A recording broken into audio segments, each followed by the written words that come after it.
मेहमान हमारे साथ जुड़े हुए हैं, परिचय आपका कराते हैं, फिर हम चर्चा यहीं से शुरू करेंगे। घनेंद्र भारद्वाज जी हैं आम आदमी पार्टी की तरफ से, महेश वर्मा जी बीजेपी की तरफ से हैं, निरंजन पोद्दार जी हैं राजनीतिक विश्लेषक। आप सभी का बहुत स्वागत है।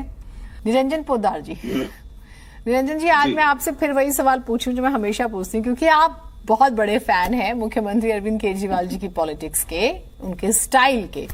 अब ये जो कंट्रोवर्सी आई है सर, इसकी टाइमिंग पर मैंने रमेश जी से पूछ लिया। दिल्ली में और भी कई मुद्दे चल रहे हैं अभी। एमसीडी के स्कूल को लेकर आज आतिशी जी ने बकायदा अपनी बात रखी है। अच्छा, अफसरों को लेकर भी जल्द से जल्द इस पर सुनवाई हो। कल आम आदमी पार्टी की तरफ से जो उनके वकील हैं वो बकायदा सुप्रीम कोर्ट में गुहार लगा चुके हैं कि जल्द से जल्द सुनवाई हो, अफसर नहीं सुन रहे हैं। मतलब ये जो सब कुछ हो रहा है दिल्ली में, किस तरह से आप एनालिसिस कर रहे हैं? देखिए जीनत जी, आपने जो मेरे बारे में कहा, निश्चित रूप से देखिए राजनीति, इनकी जो राजनीति का जब मैं मूल्यांकन करता हूं आम आदमी पार्टी का, अरविंद केजरीवाल जी की राजनीति का, तो जैसे मैं कई बार आपके चैनल पे भी कह चुका कि राजनीति का सीधा सा फलसफा है खर्चा या चर्चा। यानी कि आप या तो चर्चा में रहें या आप जनता के ऊपर खर्चा करें, तो आप कहीं ना कहीं आपकी राजनीति सुगम होती है। और राजनीति के अंदर चर्चा भी दो प्रकार की होती है। एक होती है जीनत जी दुष्प्रचार, यानी कि आपके खिलाफ जब लोगों के मन में प्रचार जाता है, आपके खिलाफ जब आपके अपोजिशन वाले जब प्रचार करते हैं तो उसको दुष्प्रचार कहते हैं। और एक होता है प्रचार, और वो तब होता है कि जब आप कोई ऐसा मुद्दा या कोई ऐसा प्रसंग लेकर के आते हैं। लेकिन यहां पे स्थिति ये हो रही है जीनत जी कि कुछ लोगों का हड़बड़ाहट कहूं या कुछ लोगों की जल्दबाजी इतनी होती है जिसको कहते हैं ना कि वो जिसको पकड़ने के लिए दौड़ते हैं वो उससे भी आगे निकल जाते हैं। तो आज कदाचित आम आदमी पार्टी के बारे में अगर हम ये बात कहें कि भाई ये जिनको पकड़ने के लिए दौड़ने के लिए दौड़े थे, आज ये उनसे भी आगे निकलते हुए दिखाई दे रहे हैं। तो यहाँ पे पार्टी कौन सी है? यहाँ पे पकड़ने किसको गए थे, कांग्रेस को या बीजेपी को? नहीं, ये देखिए राजनीति, मेरा मतलब ये राजनीति को जिस तरीके से बदलने आए थे कि भाई इन्होंने कहा था कि जब शुरुआत के अंदर जब रामलीला मैदान के अंदर जब बातें हुआ करती थी, और शायद हम भी उस टाइम बहुत ज्यादा इस चीज को देख करके प्रभावित हुए थे कि चलो कोई व्यक्ति है जो इस प्रकार की आवाजें बुलंद कर रहा है कि हम 3 या 4 कमरों के मकान से ज्यादा एक मुख्यमंत्री को क्यों चाहिए बड़ा मकान, एक मुख्यमंत्री को सरकारी सिक्योरिटी क्यों चाहिए, एक मुख्यमंत्री को गाड़ी क्यों चाहिए, बंगला क्यों चाहिए। और उसके बाद में जब हम इस राजनीति, मतलब ये जो जिस राजनीति को बदलने आए थे, हम उसी पार्टी को बदलते हुए जब हमने देखा कि भाई जो एक मुख्यमंत्री आवास था, फिर उसका विस्तार कर लिया, उसके जो अगल बगल वाले जो बंगले थे उनको तोड़ करके मुख्यमंत्री आवास में मिला लिया गया।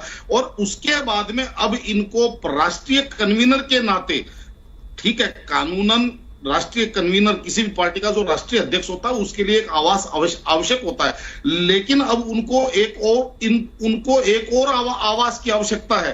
तो कहने का तात्पर्य ये है कि भाई अब जिस तरीके से जो राजनीति को बदलने आए हुए थे, उनकी राजनीति जब बदलते हुए देख रहे हैं जिनजी, तब ऐसा लगता है कि जो जिनको पकड़ने के लिए निकले थे, मैं इसके अंदर तमाम राजनीतिक दलों की बात कर रहा हूं, कदाचित उनसे आगे निकलने की होड़ लग गई है।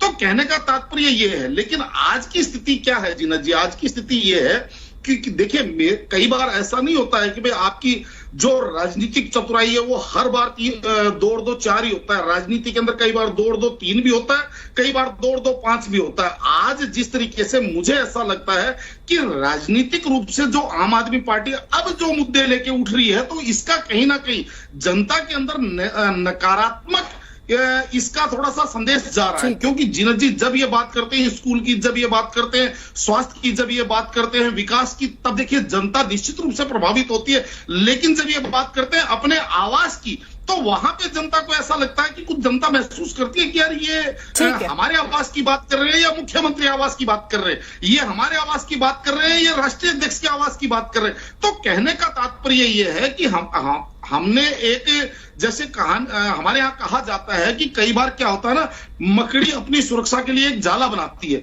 लेकिन वो कई बार अति उत्साह के अंदर इतना गहरा जाला बना देती है कि उसी जाले में फंस करके और वो अपने प्राण त्याग देती है। तो जीनत जी कई बार ये राजनीतिक भूल भी साबित होती है, मेरा तो ऐसा मानना है। ठीक है, पोद्दार जी, एक जल्दी से, पोद्दार जी क्या आप कहना चाहते हैं जल्दी से? जीनत जी, मैं आपको बहुत गंभीरता से और बहुत जिम्मेदारी से आज आपको एक बात बताना चाहता हूं, और वो ये है कि आम आदमी पार्टी जब बनी थी तो इसके अंदर जो आयातित नेता थे, ज्यादातर नेता इसके अंदर आज की तारीख में कांग्रेस से आयातित नेता है, यानी इंपोर्टेंट नेता है। और जीनत जी, आपको मैं बताऊं, जो आयातित नेता है वो बेशक आज आम आदमी पार्टी के पदाधिकारी हो, विधायक हो, लेकिन आपका इशारा घनेंद्र जी की तरफ तो नहीं था? नहीं, एक मिनट, मेरी कंप्लीट हो जाने दीजिए आप।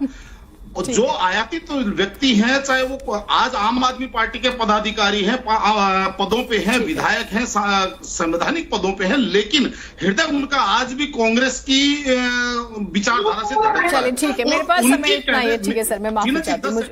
अच्छा, जल्दी से मुझे 4-5 बार कमांड डालिए। तो उनके कहने से जिस तरीके से पार्टी गठबंधन में गई थी, मैं बात कर रहा हूँ इंडिया गठबंधन के अंदर, और आज उस गठबंधन की गांठें कमजोर हो चुकी है। ठीक है, आ गई आपकी मूल बात।